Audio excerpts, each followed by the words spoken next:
দেখো, আমরা যদি জলের ব্যবহার আলোচনা করি তাহলে জলের ব্যবহারের কথা বলতে গেলে কিন্তু তার কোনো সীমা পরিসীমা আমরা খুঁজে পাবো না। বহু ক্ষেত্রে নানাবিধভাবে জলের ব্যবহার হয়ে থাকে, সেগুলো আমি পয়েন্ট আকারে তোমাদেরকে দেখিয়ে দিচ্ছি, একটু বুঝে নাও। আর তোমরা এগুলো প্রত্যেকটাই জানো, তাও একটুখানি দেখে নাও। এই যে আমরা বলছি জলের ব্যবহারে, দেখো প্রথমেই যেটা বলতেই হবে সেটা হচ্ছে পানীয় হিসাবে। শুধুমাত্র আমরাই যে জলটাকে পানীয় হিসাবে গ্রহণ করছি এরকম নয়, যে কোনো প্রাণীর ক্ষেত্রেই সেটা পানীয় হিসাবে তারা জলটাকে গ্রহণ করছে, তাহলে এটা একটা বড় ব্যবহার। দ্বিতীয় বলা হচ্ছে গৃহস্থালির কাজ। গৃহস্থালির নানান রকম কাজকর্মের জন্য কিন্তু জল অত্যাবশ্যক। সেটা তোমার কাপড় ধোয়া কাচা থেকে শুরু করে, ঘর পরিষ্কার থেকে শুরু করে যাবতীয় যা কিছুর জন্যই কিন্তু সমস্ত রকম, ধরো রান্নার আগে সবজি ধোয়ার কাজ, রান্নার সময় প্রয়োজনীয় যে জল, সমস্ত কাজের জন্য কিন্তু জল অত্যাবশ্যক। দ্বিতীয় হয়ে গেল। 3 নম্বরে আমরা যে ব্যবহারটা বলছি সেটা হচ্ছে কৃষিকাজ, অর্থাৎ জলসেচ হিসাবে। কৃষিকার্যের প্রয়োজনে জল ব্যবহার করা হয়ে থাকে। শুধুমাত্র বৃষ্টির ওপর নির্ভর করে কিন্তু এখন আর চাষবাস করা হয় না। যে সময় জলের প্রাচুর্যতা থাকে না, প্রয়োজনীয় জল পাওয়া যায় না, তখন কিন্তু চাষের প্রয়োজনে সেচ ব্যবস্থার মাধ্যমে জলকে ব্যবহার করা হয় কৃষিকার্যের জন্য, যাতে অনেক বেশি পরিমাণে ফসলের উৎপাদন ঘটানো সম্ভব হয়। তাহলে সেই হিসেবে কৃষিকাজ বা জলসেচের ক্ষেত্রেও কিন্তু জলের প্রয়োজন হয়। পরবর্তী পয়েন্ট বলা হচ্ছে শিল্প। যে কোনো শিল্প সাধারণত গড়ে তোলা হয়, শিল্প কারখানাগুলোর কথা বলছি, সাধারণত গড়ে তোলা হয় নদী তীরবর্তী এলাকায়। কেন গড়ে তোলা হয়? কারণ শিল্পের জন্য প্রচুর পরিমাণে জলের প্রয়োজন হয়ে থাকে, তাই সেই জলটা যাতে সহজেই পাওয়া যায়, তাই নদী তীরবর্তী এলাকাতে শিল্প কারখানা গড়ে তোলা হয়। তাই শিল্পেও কিন্তু জল অত্যাবশ্যক একটা উপাদান। পরের পয়েন্ট বলছি খনিজ পরিশ্রুতকরণ। যে সমস্ত খনিজ উত্তোলন করা হয় সেইগুলো অপরিশোধিত অবস্থায় উত্তোলন করা হয়। এরপর যখন সেগুলোকে পরিশ্রুতকরণ করা হয় তখন কিন্তু সেই কাজে প্রচুর পরিমাণে জলের প্রয়োজন হয়ে থাকে। তাহলে এটাও একটা জলের ব্যবহার। এছাড়া আরো ব্যবহার রয়েছে, সেগুলো আমি এখানে তোমাদের দেখিয়েছি। দেখো, পশুপালন, মৎস্য চাষ। মূলত নদী তীরবর্তী এলাকার যে উর্বর পলিমাটি রয়েছে সেটা পশুচারণ ভূমির জন্য কিন্তু খুব আদর্শ, কারণ সেখানে একদম নরম উৎকৃষ্ট মানের ঘাস উৎপন্ন হয়, যা পশুর উপাদেয় খাদ্য। তো তার জন্য তাহলে কি হচ্ছে, নদী তীরবর্তী এলাকা মানে সেখানেও জলের ব্যবহার। তাছাড়া যারা মৎস্যজীবী সম্প্রদায় রয়েছে, অর্থাৎ ধীবর সম্প্রদায় রয়েছে, যারা মৎস্য চাষ এবং মৎস্য সংগ্রহকে তাদের জীবিকা বা পেশা হিসেবে গ্রহণ করে নিয়েছে, তাদের জন্য কিন্তু জল অত্যাবশ্যক। নদী তীরবর্তী এলাকা হলে সেখানে সে বসবাস করলে তবেই সে মৎস্য সংগ্রহ করতে পারবে, বা আরো পুকুর জলাশয় থেকেও সে সংগ্রহ করতে পারে। সুতরাং এক্ষেত্রেও আমরা দেখতে পারবো যে জলের ব্যবহার অপরিহার্য। এরপর আমরা বলা হচ্ছে যে পয়েন্টের কথা, সেটা হচ্ছে তীর্থস্থান। তীর্থস্থান, নদীকে কিন্তু মাতৃরূপে জ্ঞান করা হয় এবং নদীকে পুজোও করা হয়ে থাকে। নদী তীরবর্তী স্থানে এরকম বহু তীর্থকেন্দ্র কিন্তু গড়ে উঠেছে। যেমন আমরা বলতে পারি হরিদ্বারের কথা, বারাণসীর কথা, প্রয়াগরাজের কথা, এরকম বহু তীর্থকেন্দ্র কিন্তু গড়ে উঠেছে। আর গঙ্গাকে তো মাতৃরূপে পুজো করাই হয়ে থাকে। সুতরাং এই গঙ্গা নদীর তীরবর্তী অনেক তীর্থকেন্দ্র গড়ে উঠেছে, তাহলে সেখানেও কিন্তু জলের ভূমিকা রয়েছে। এরপরে বলা হচ্ছে পরিবহন। পরিবহনের ক্ষেত্রে আমরা যেগুলো দেখতে পাই সেটা হচ্ছে কি, সড়ক পরিবহন, রেল পরিবহন, বিমান পরিবহন, তার সঙ্গে সঙ্গে রয়েছে জলপথ পরিবহন ব্যবস্থা। বিশেষ করে আন্তর্জাতিক বাণিজ্যের ক্ষেত্রে কিন্তু এই জল পরিবহন একটা গুরুত্বপূর্ণ ভূমিকা পালন করে। এমন অনেক কাঁচামাল রয়েছে আমদানি রপ্তানির ক্ষেত্রে, যেটা জলপথ পরিবহনটাই হচ্ছে একমাত্র উৎকৃষ্ট মানের পরিবহন ব্যবস্থা। তো সেক্ষেত্রেও তাহলে এখানেও জলের ভূমিকা কিন্তু গুরুত্বপূর্ণ। পরবর্তী বলা হচ্ছে বিদ্যুৎ উৎপাদন। এর আগে কয়লা থেকে যে তাপবিদ্যুৎ উৎপাদন করা হতো, যখন পর্যন্ত জলবিদ্যুতের কনসেপ্ট ছিল না, তখন কিন্তু তার যে ভান্ডার যেহেতু সীমিত, যে কোনো সময় শেষ হতে পারে, সেইখান থেকে মানুষ আবিষ্কার করলো জল থেকে বিদ্যুৎ উৎপাদন করা, এবং বর্তমানে আরো নানান কিছু থেকে বিদ্যুৎ উৎপাদনের ব্যবস্থা হয়েছে। তাহলে এই যে জলকে কাজে লাগিয়ে বিদ্যুৎ উৎপাদন করা হচ্ছে এবং বিপুল একটা পরিমাণ বিদ্যুৎ উৎপাদন করে মানুষের চাহিদা মেটানো হচ্ছে, সেখানেও কিন্তু জলের ভূমিকা রয়েছে। এছাড়াও বলছি জনপদ গঠন।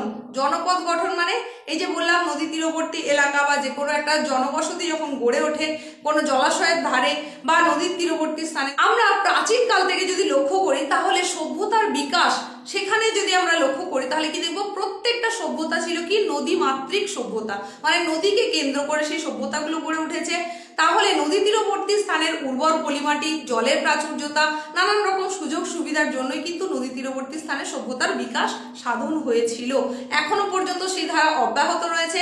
তাই জনপদ গঠনের ক্ষেত্রেও কিন্তু জলের ভূমিকা রয়েছে।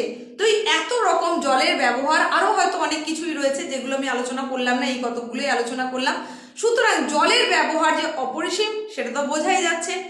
এছাড়া আর কি কি রয়েছে, এছাড়া তোমাদেরকে এই পোর্শন থেকে আর কি কি পড়তে হবে এখন সেটাই জানিয়ে দেব।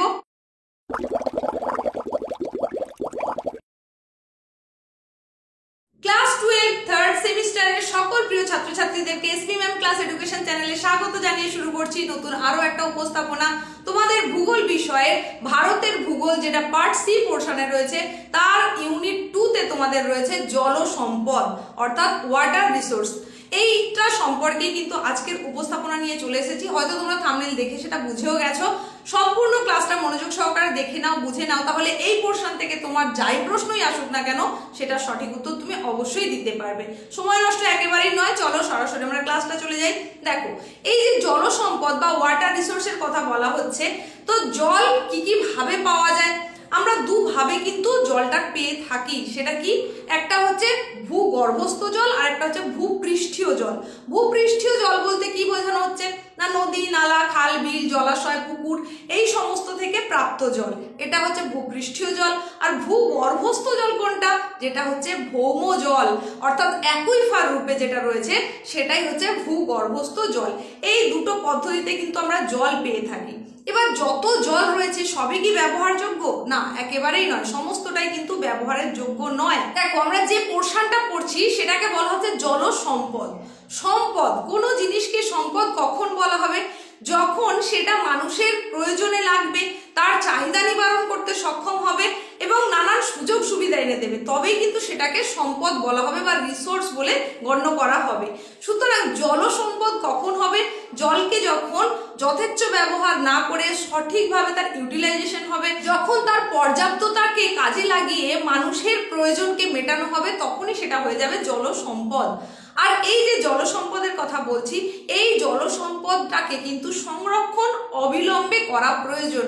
তার কারণ মানুষ অবিবেচনা প্রসূত কাজকর্মের দ্বারা জলের যে প্রয়োজনীয়তা কতটা রয়েছে সেটাকে না বুঝে যথেচ্ছভাবে তার অপচয় করছে। তার ফলে কিন্তু এই যে জলের যে সীমাবদ্ধতা সেটা কিন্তু ধীরে ধীরে কমে যাচ্ছে। তোমরা হয়তো নিউজ পেপারে বা বিভিন্ন জায়গায় তোমরা দেখে থাকবে বা শুনে থাকবে যে অনেক জায়গায় কিন্তু জলের লেয়ার চলে যাচ্ছে অনেকটা গভীরে। সহজে জল কিন্তু পাওয়া যাচ্ছে না। পানীয় জলের জন্য তাদেরকে অনেকটা দূর পর্যন্ত গিয়ে পানীয় জল সংগ্রহ করতে হচ্ছে। এইভাবে যদি মানুষ অবিবেচকের মতন কাজ করতে থাকে তাহলে কিন্তু এমন দিন দেখতে হয়তো আমাদেরকেও হবে যে আমরা আমাদের প্রয়োজনীয় জলটা সহজে পেতে পারবো না। তাই এখন থেকেই মানুষকে সচেতন হতে হবে এবং ভৌম জলের ভান্ডারটা যাতে বজায় থাকে সেদিকেও কিন্তু সবাইকে সচেষ্ট হতে হবে। আর তার জন্যই প্রয়োজন কিসের? সেটা হচ্ছে জল সংরক্ষণ বা ওয়াটার কনজারভেশন। তো ওয়াটার কনজারভেশন বা জল সংরক্ষণ কাকে বলবো?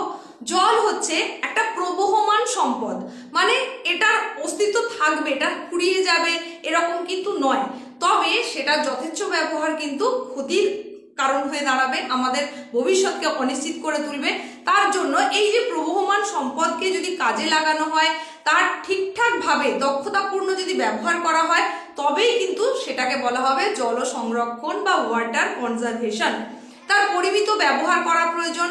যেখানে যতটুকু দরকার সেইটুকু ভাবেই জলটাকে ব্যবহার করতে হবে। জলের অপচয় রোধ করতে হবে, পুনর্ব্যবহার গড়ে তুলতে হবে এবং জলটাকে সংরক্ষণ করতে হবে।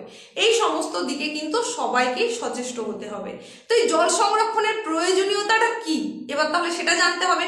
কেন জলকে সংরক্ষণ করব? দেখো, আমরা যেভাবে জল ব্যবহার করছি সেটা কিন্তু আমাদের এতটাও প্রয়োজন হয় না। আমরা অতিরিক্ত মাত্রায় ব্যবহার করি এবং যতটা আমরা কাজে লাগাই তার থেকে বেশি নষ্ট করি। তার ফলে কি হচ্ছে? জলের যে ভান্ডার সেটা ধীরে ধীরে কমে যাচ্ছে। ভৌম জলের স্তর আস্তে আস্তে আরো নিচের দিকে চলে যাচ্ছে, ফলে জল পেতে কিন্তু মানুষের অসুবিধে হচ্ছে। তো আমি আমার প্রয়োজনটা মিটিয়ে নিলাম, আর ভবিষ্যৎ প্রজন্ম পেলো কি পেলো না সেরকম করলে তো হবে না। ভবিষ্যৎ প্রজন্ম যাতে সেইটা পেতে পারে, তাদের জন্য যাতে পর্যাপ্ত থাকে জলের ভান্ডার, সেদিকেও লক্ষ্য রাখা উচিত প্রত্যেকের। তার জন্য ভৌম জলের ভান্ডার যাতে অব্যাহত থাকে সেদিকে সচেষ্ট হতে হবে। তাই জলের অপচয় বন্ধ করতে হবে। তাহলে কি হচ্ছে, ভবিষ্যৎ প্রজন্মকে সুরক্ষিত রাখতে জল সংরক্ষণ প্রয়োজন, এটা একটা পয়েন্ট। দ্বিতীয় পয়েন্ট হচ্ছে বাস্তুতান্ত্রিক যে ভারসাম্য সেটা বজায় রাখতে গেলেও কিন্তু জলের সংরক্ষণ প্রয়োজন। জল ছাড়া আমরা সকলেই অকেজো, উদ্ভিদ প্রাণী সমস্ত কিছুই। তো এই সংরক্ষণ যদি না করা হয় তাহলে কিন্তু একসময় এই ভারসাম্য নষ্ট হয়ে যাবে। তার ফলে সমস্ত ভারসাম্য বিঘ্নিত হয়ে যাওয়া মানে কি, বাস্তুতন্ত্র নষ্ট হয়ে যাওয়া মানে পৃথিবীরও কিন্তু বিনাশ সাধন অপরিহার্য হয়ে পড়বে। তারই সঙ্গে সঙ্গে আর কি, পরিবেশের যে ভারসাম্য, আমরা যে জলচক্র লক্ষ্য করছি, বৃষ্টিপাত সংঘটিত হচ্ছে, সবটাই কিন্তু কিসের কারণে হচ্ছে, উদ্ভিদ সেই জল সংগ্রহ করছে, চক্রাকার একটা প্রক্রিয়া হচ্ছে, এটা তোমরা আগেও জেনে গেছো। তো এখন এই জল যদি পর্যাপ্ত না থাকে তাহলে উদ্ভিদ তার প্রয়োজনীয় জলটা কোথা থেকে সংগ্রহ করবে? যদি সংগ্রহ না করতে পারে খাদ্য তৈরি করবে কি করে? খাদ্য যদি তৈরি না করতে পারে তাহলে আমরা সেটা কোথা থেকে গ্রহণ করব? তো এই যে চক্রগত একটা প্রক্রিয়া সেটা কিন্তু বিঘ্নিত হয়ে যাবে। সুতরাং পরিবেশের ভারসাম্য বজায় রাখতে গেলেও জলের সংরক্ষণ অত্যাবশ্যক। আর কি কারণে আমরা এই জলের সংরক্ষণ করব? কৃষি কার্যের প্রয়োজনে। এখন বর্ষার উপর নির্ভর করে যে শুধুমাত্র চাষবাস হয় তা তো নয়, অনেক সময় যখন বৃষ্টির জল পাওয়া যায় না তখন কিন্তু জলসেচের মাধ্যমে চাষের প্রয়োজনের যে জল সেটাকে ব্যবহার করা হয়, অর্থাৎ জলসেচ ব্যবস্থার জন্য কিন্তু এই জলের সংরক্ষণ প্রয়োজন রয়েছে। এছাড়া আর কি কারণ, শিল্পের উন্নতি ঘটাতে গেলেও সেখানে জলের প্রয়োজন হয়। শিল্পের যে কারখানাগুলো সেখানে বিভিন্ন রকমের কাজের জন্য কিন্তু পর্যাপ্ত পরিমাণ যথেষ্ট জলের যোগান দরকার হয়, তাহলে তার জন্য জল সংরক্ষণ প্রয়োজন রয়েছে। তাছাড়াও জল সংরক্ষণ কেন করতে হবে? কারণ আমরা অতিরিক্ত মাত্রায় জল যদি উত্তোলন করতে থাকি, ভৌম জল যদি অতিরিক্ত মাত্রায় তুলতে থাকি তাহলে সেখানে কিন্তু এই ফ্লুরাইড দূষণ, আর্সেনিক দূষণের মতন কিন্তু দূষণের মাত্রাটা দিনের দিন বাড়তে থাকবে। সেটা কখনোই আমাদের কাম্য হওয়া উচিত নয়। তাই প্রয়োজন অনুযায়ী জল ব্যবহার করতে হবে এবং জলকে সংরক্ষণ করা জানতে হবে, তার ফলে এই দূষণকে রোধ করা সম্ভব হবে। তাছাড়াও জল সংরক্ষণের আরো যে একটা গুরুত্বপূর্ণ কারণ রয়েছে সেটা হচ্ছে অতিরিক্ত ভৌম জল তুলে ফেলার জন্য সেই জায়গাটা যেহেতু ফাঁকা হয়ে যাচ্ছে তাই ভূমিভাগ বসে যেতে পারে। সেই রকম ঘটনা যাতে না ঘটে তার জন্য কিন্তু অতিরিক্ত মাত্রায় জল তোলা যাবে না। প্রয়োজনে জলকে ধরে রাখতে হবে, বৃষ্টির জলকে সংরক্ষণ করতে হবে এবং সেটাকে পুনর্ব্যবহারের যোগ্য করে তুলতে হবে। এরপরে আমরা যেটা জানবো সেটা হচ্ছে ওয়াটার শেড ম্যানেজমেন্ট বা জল বিভাজিকা পরিচালন। সেটা কি?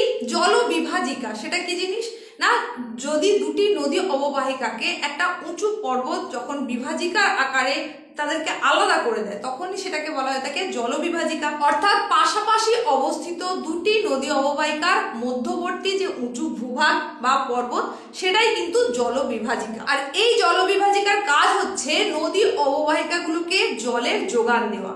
সেক্ষেত্রে এই জলবিভাজিকাগুলোকেও যদি ভালো করে কাজে লাগানো যায় সেক্ষেত্রেও কিন্তু জল সংরক্ষণ করা সম্ভব এবং জলের পর্যাপ্ততা বজায় রাখা সম্ভব। তাহলে এখানে জলবিভাজিকা পরিচালনা বলতে ঠিক কি বোঝানো হচ্ছে না, জলবিভাজিকার যে জল অর্থাৎ তার যে প্রাকৃতিক যে সম্পদ সেটাকে যাতে সুষ্ঠুভাবে ব্যবহার করা হয় সেটাকেই বলা হচ্ছে জলবিভাজিকা পরিচালন। পরিবেশ বান্ধব উপায়ে জলবিভাজিকার সুষ্ঠু পরিচালনার মাধ্যমে উদ্ভিদ প্রাণী সকলেরই কিন্তু কল্যাণের জন্য বিজ্ঞানসম্মতভাবে এই জলকে ব্যবহার করা যায়। আর সেটাই হচ্ছে জলবিভাজিকা পরিচালনের উদ্দেশ্য বা জলবিভাজিকা পরিচালনার একটা গুরুত্বপূর্ণ উদ্দেশ্য।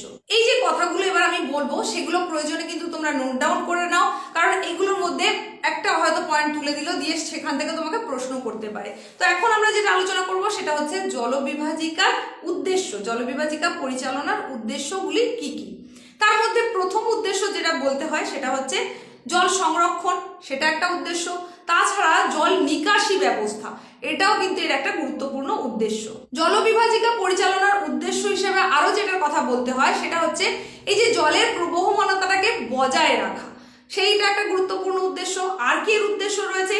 মৃত্তিকা যাতে জল দ্বারা ধৌত প্রক্রিয়া বেরিয়ে না যায় সেটাকেও যাতে সংরক্ষণ করা যায়, মানে মৃত্তিকার সংরক্ষণ যাতে করা যায় সেটাও কিন্তু জলবিভাজিকা পরিচালনার আরো একটা উদ্দেশ্য। তাছাড়া জলের গুণমান বজায় রাখা সেটাও এর উদ্দেশ্য। তাছাড়া আরো যেগুলো আমরা বলতে পারি সেটা হচ্ছে মৃত্তিকার ক্ষয়, ভূমিধস এইগুলো যাতে না ঘটে সেটাও কিন্তু এর উদ্দেশ্য, সেইগুলো দেখভাল করাও এর উদ্দেশ্য। তাছাড়া সমুদ্রবক্ষ বা নদীবক্ষ যাতে পলিমুক্ত থাকে সেটাও কিন্তু এর উদ্দেশ্য। আরো বিভিন্ন রকম উদ্দেশ্য যেগুলো রয়েছে তার মধ্যে হচ্ছে বৃষ্টির জল সংরক্ষণ করা, আরো উদ্দেশ্য রয়েছে অতিরিক্ত যে জলের অপচয় সেটাকে রোধ করা এবং বিভিন্ন প্রকল্প রূপায়ণের মাধ্যমে সঠিকভাবে জলের ইউটিলাইজেশন করা। আশা করছি এই জলবিভাজিকা পরিচালন যে উদ্দেশ্য সেটা তোমরা বুঝতে পেরেছো।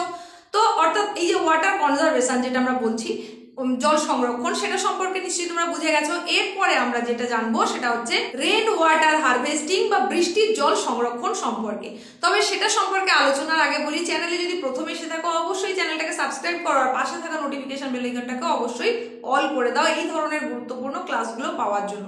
তোমাদের টোটাল সিলেবাসের কনসেপ্ট ক্লিয়ারের প্রত্যেকটা ক্লাস ইতিমধ্যে কিন্তু চ্যানেলে আপলোড হয়ে গেছে। ভারতের পোর্শনে যে কয়েকটা একটু বাকি রয়েছে সেটা তো অবশ্যই খুব তাড়াতাড়ি তোমাদের শেষ করে দেব, তাই নিয়মিত চ্যানেলে চোখ রাখো, দেখতে থাকো, চ্যানেল ভিজিট করো। সবসময় নোটিফিকেশন গিয়ে পৌঁছতে পারে না, তাই চ্যানেল ভিজিট করে দেখে নাও নতুন কোনো ভিডিও আপলোড হলো কিনা। তো এইরকমই পরবর্তী গুরুত্বপূর্ণ ক্লাসটাও খুব তাড়াতাড়ি চলে আসবে। এখন আমরা দেখে নেব আজকের ক্লাসের পরবর্তী অংশ। দেখো, এই যে আমরা তাহলে বলছি বৃষ্টির জল সংগ্রহ ও সংরক্ষণ, এই বিষয়টা বা রেন ওয়াটার হারভেস্টিং বিষয়টা কি একটু বুঝে নাও। যখন বৃষ্টির জল অর্থাৎ বর্ষার সময় অতিরিক্ত যে বৃষ্টির জল সেটা হতে পারে বা হতে পারে নদীর জল, সেই জলগুলো যেটা উদ্বৃত্ত সেটাকে কি হয় সংগ্রহ করা হয়, সংগ্রহ অর্থাৎ সঞ্চয় করে রাখা হয়। এবং শুধুমাত্র সঞ্চয় করলে তো হবে না, তাকে আগে সংরক্ষণ করতে হবে, পরিবহন করতে হবে, বিশুদ্ধকরণ করতে হবে। এই সমস্ত যে প্রক্রিয়াটা এটাকেই বলা হচ্ছে রেন ওয়াটার হারভেস্টিং। তাহলে বৃষ্টির জল মানে বর্ষার সময়তে ছাড়া সেটা পাওয়া সম্ভব নয়। সেই সময় কি হয়, এই বর্ষার কারণে কোথাও কোথাও একাধিক জায়গায় প্লাবিত হয়ে যায়। তাহলে সেই জলটাকে যদি সংরক্ষণ করা যায়, ধরে রাখা যায়, তাহলে কিন্তু সেই প্লাবনটাকেও আটকানো সম্ভব হবে এবং তারই সঙ্গে সঙ্গে ভবিষ্যতের জন্য জলটাকে সঞ্চয় করেও রাখা যাবে। আবার নদীর যে উদ্বৃত্ত জল সেটাকে যদি সংরক্ষণ করে রাখা যায় তাহলে কি সুবিধা হবে, সব সময় বিশেষত গ্রীষ্মের সময় জল সমান পরিমাণে পাওয়া যায় না, তার ফলে কৃষিকার্যে কিন্তু জলের ঘাটতি দেখা যায়। তো এই জলটাকে যদি সংগ্রহ করে সংরক্ষণ করে রাখা যায়, রিজার্ভ করে রাখা যায়, তাহলে কিন্তু যে কোনো সময়ে চাষের কাজে প্রয়োজন মতো জলটাকে ব্যবহার করা যাবে, যেটা কিন্তু বর্তমান সময়ে করা হচ্ছে। আর এই টোটাল প্রক্রিয়াটাকেই তাহলে বলা হচ্ছে রেন ওয়াটার হারভেস্টিং। এবার এই যে সংগ্রহের যে প্রক্রিয়া সেটা বিভিন্ন রকম হতে পারে, সেই বিভিন্ন পদ্ধতির মধ্যে আমরা যেগুলোর কথা বলতে পারি দেখো আমি এখানে দেখিয়েছি। একটা হচ্ছে বৃষ্টির জল সংরক্ষণ করা যেতে পারে, আর একটা হচ্ছে জলাধার নির্মাণ করা যেতে পারে। এবারে যে বৃষ্টির জল সংরক্ষণ যেটা বলছি সেটা কি কি ভাবে করা সম্ভব। একটা হচ্ছে তুমি বাড়ির ছাদে সেখানে জল সংরক্ষণ করতে পারো, এই যে আমি লিখেছি বাড়ির ছাদে বৃষ্টির জল সংরক্ষণ, এটা একটা হতে পারে। আরো একটা হচ্ছে ভূপৃষ্ঠস্থ জলধারার যে জল সেই জলটাকে সংগ্রহ করা এবং সংরক্ষণ করা, এই দুটো পদ্ধতিতে করা যেতে পারে, যেটা হচ্ছে বৃষ্টির জল সংরক্ষণ। এছাড়াও জলাধার নির্মাণের মাধ্যমেও কিন্তু এই হারভেস্টিং রেন ওয়াটার হারভেস্টিং প্রসেসটা করা সম্ভব।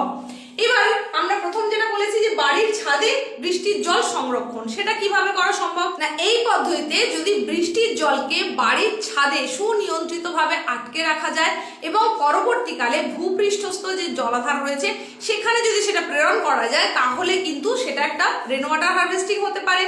তারপরে বলা হচ্ছে ভূপৃষ্ঠস্থ জলধারার জল সংগ্রহ ও সংরক্ষণ।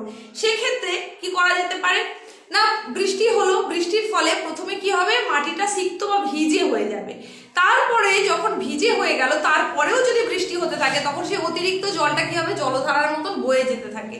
তো সেটা না হতে দিয়ে যদি সেটাকে সংরক্ষণ করে রাখা যায়, ধরে রাখা যায়, তাহলে কিন্তু ভৌম জল বা মাটির নিচের যে সঞ্চিত জল যেটা তুলতে হয় আমাদের প্রয়োজন মেটানোর জন্য, সেটা তোলার যে প্রবণতা সেটা কিন্তু কমবে। কারণ আমরা আমাদের ব্যবহার্য জলকে যদি হাতের কাছেই পেয়ে যাই তাহলে ওই জলটার উত্তোলনের কিন্তু প্রয়োজন হবে না। তাহলে এক্ষেত্রে কি হবে, ভূপৃষ্ঠস্থ জলাধারার যে জল সেটাকে ধরে রাখতে হবে, পরিশ্রুতকরণ করতে হবে এবং ব্যবহারের উপযোগী করতে হবে, সঙ্গে সঙ্গে ব্যবহারও করতে হবে। তাহলে ভূগর্ভস্থ জলের ব্যবহার ধীরে ধীরে কমতে থাকবে। তো এই পদ্ধতিতে আমরা বৃষ্টির জল সংরক্ষণ করতে পারি। আর যেটা বলা হয়েছে জলাধার নির্মাণ, জলাধার নির্মাণ তোমরা জানো এখন বহু এরকম ব্যারেজ বা ড্যাম নির্মাণ করা হয়, সেখানে জল ধরে রাখার ব্যবস্থা করা হয়।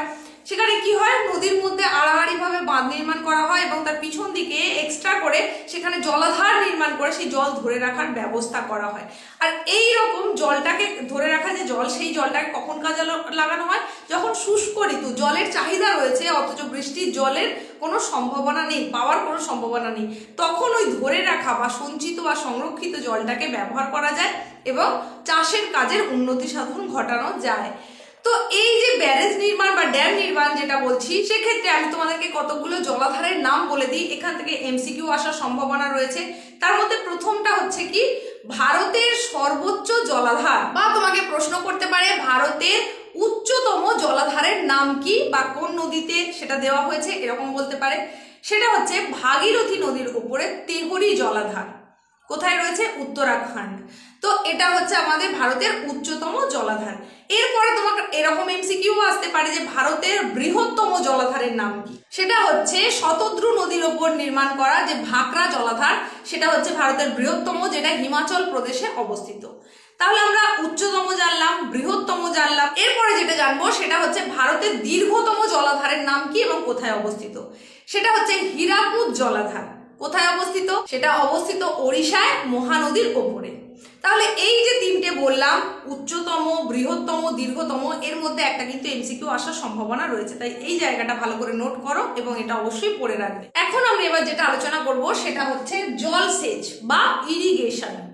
তাহলে দেখো, যখন জলের অপ্রতুলতা ঘটে তখন কৃষিকার্যের উন্নতির জন্য প্রাকৃতিক উৎস থেকে কৃত্রিম উপায়ে যে সেচ ব্যবস্থা করা হয়ে থাকে, সেটা গাছের বৃদ্ধি, উৎপাদন বাড়ানো বা ফসল উৎপাদন, সেই ব্যবস্থাটাকেই বলা হবে জলসেচ ব্যবস্থা বা ইরিগেশন সিস্টেম। তো এই জলসেচ ব্যবস্থাটা কি নিশ্চয়ই বুঝতে পেরেছো। এবার আমরা কি বললাম? প্রাকৃতিক উৎস থেকে। প্রাকৃতিক উৎস মানে সেটা হতে পারে খাল, বিল, পুকুর, নদী, নালা, জলাশয়, সেখান থেকে হতে পারে, বা ভূগর্ভস্থ জল, সেটা হতে পারে। আর এই জলসেচের জন্য যে কৃত্রিম উপায়, সেটাই হচ্ছে জলসেচ ব্যবস্থা, উপায়টাই হচ্ছে জলসেচ। সেটা কি কি মাধ্যমে হতে পারে? সেটা হতে পারে কূপ খনন করে, বা হতে পারে নলকূপের মাধ্যমে, বা হতে পারে সেটা খাল পথে। তো এই যে ব্যবস্থাগুলো, সেইগুলো নিয়েই কিন্তু আমরা সার্বিকভাবে এখন আলোচনা করব। তাহলে জলসেচের প্রকৃতিটা আশা করছি বুঝতে পারলে। এখানে তোমাদেরকে আরো একটু বলে রাখি, এই যে জলসেচের প্রকৃতি বলছি, মূলত দুটো ধরন হয়ে থাকে জলসেচের। সেটা হচ্ছে স্প্রিংলার জলসেচ আর একটা হচ্ছে ড্রিপ জলসেচ। স্প্রিংলার জলসেচ যেটা, সেটা পাইপের মাধ্যমে, সরু পাইপের মাধ্যমে, খোলা পাইপ অবশ্যই, তার মাধ্যমে সেচ করে সেখানে প্রচুর জমি একসাথে সেচন প্রক্রিয়ার দ্বারা সেটাকে সিক্ত করা হয়, সেটা হচ্ছে স্প্রিংলার জলসেচ। আর যেটা ড্রিপ জলসেচ বলছি, সেখানে কি হয়? পাইপের মাধ্যমে সেচন কার্য করা হয়। মূলত রাজস্থান, হরিয়ানা, মধ্যপ্রদেশ, এই সমস্ত জায়গাগুলোতে ওই স্প্রিংলার জলসেচ ব্যবস্থা প্রচলিত রয়েছে। আর যেটা আমরা ড্রিপ জলসেচের কথা বললাম, তার মাধ্যমে আমাদের পশ্চিমবঙ্গ, বিহার, এই সমস্ত জায়গাগুলোয় কিন্তু সেচ কার্য চালানো হয়ে থাকে। তাহলে জলসেচের প্রকৃতি হয়ে গেল। এবার আমরা পদ্ধতিগুলো দেখবো, জলসেচের পদ্ধতি, অর্থাৎ যেটা আমরা কূপ, নলকূপ যেগুলো বলছিলাম, এবার সেইগুলো নিয়ে আলোচনা করে নেব। তবে তার আগে বলি যে জলসেচ ব্যবস্থার কথা বলছি, ভারত এই জলসেচের মাধ্যমে যে কৃষিকার্যের ব্যবস্থা, সেক্ষেত্রে দ্বিতীয় স্থান অধিকার করেছে। প্রথম চীন এবং তারপরেই কিন্তু দ্বিতীয় স্থান পেয়েছে ভারত। মানে এই সেচন কার্য এতটাই বেশি পরিমাণে ভারতে করতে হয়। এবার দেখো, টেকনিক অফ ইরিগেশন অর্থাৎ কি? জলসেচের পদ্ধতি কোথাকার? অবশ্যই ভারতের, কারণ আমরা এখন ভারত নিয়েই পড়ছি। তো ভারতের যে জলসেচ পদ্ধতি, সেটা বিভিন্ন রকমের হয়ে থাকে।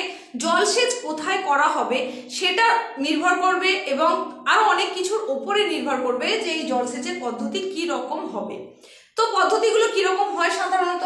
সেটা হচ্ছে কূপ ব্যবস্থা, মানে কূপ জলসেচ, নলকূপ সেচ, তারপরে হয় খাল জলসেচ বা খাল সেচ, আর জলাশয় থেকে সেচ। এই 4 রকম পদ্ধতি মূলত হয়ে থাকে।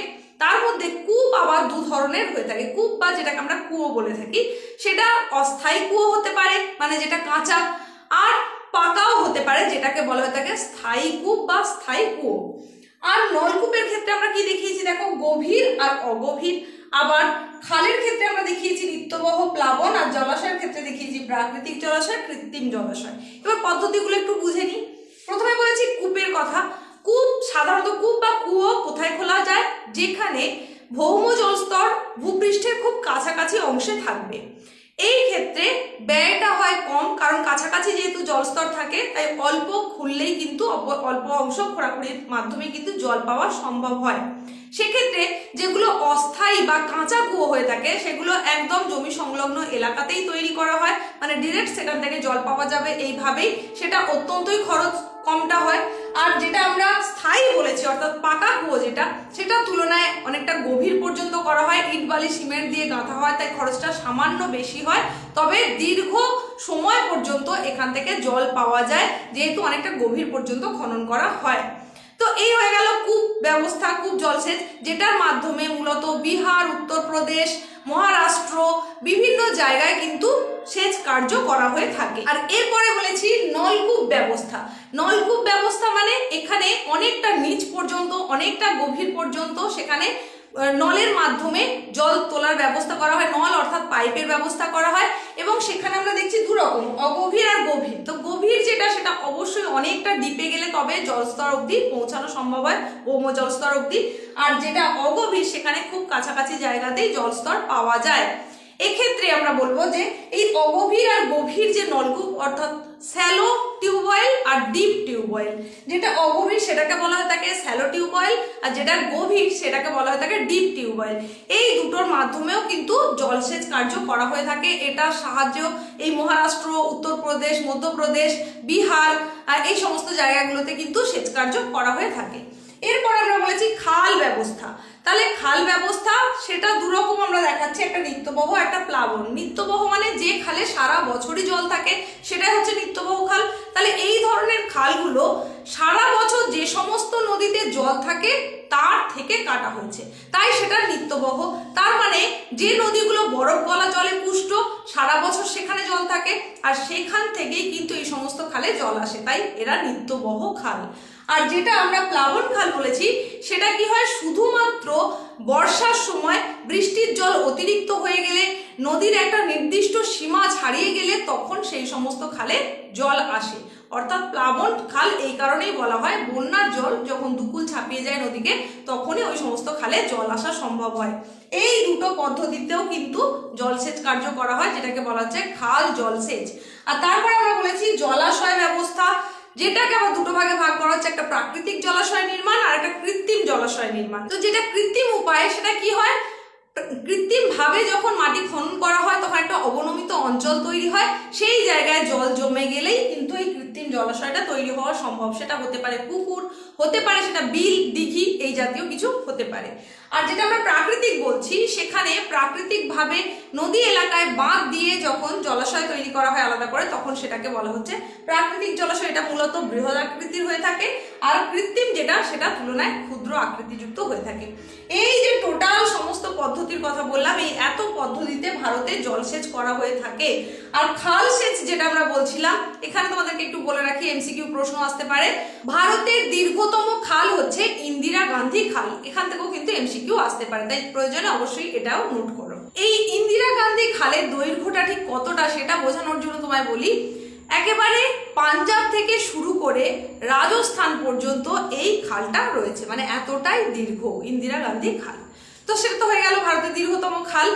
তো এই যে খাল ব্যবস্থা সেটা বেশি পরিমাণে চালু করেছিলেন এবং প্রথম চালু করেছিলেন সেটা হচ্ছে দিল্লির সুলতান ফিরোজ শাহ তুগলক, তাই ভারতীয় খাল ব্যবস্থার জনক হিসাবে কিন্তু তাকেই স্বীকৃতি দেওয়া হয়। আর আমরা যে খাল জলসেচ ব্যবস্থার কথা বলছি এর মাধ্যমে উত্তর ভারতে বেশি পরিমাণ জলসেচ করা হয়ে থাকে, আর যেটা জলাশয় দেখালাম এটার মাধ্যমে দক্ষিণ ভারতে বেশি পরিমাণে জলসেচ করা হয়ে থাকে।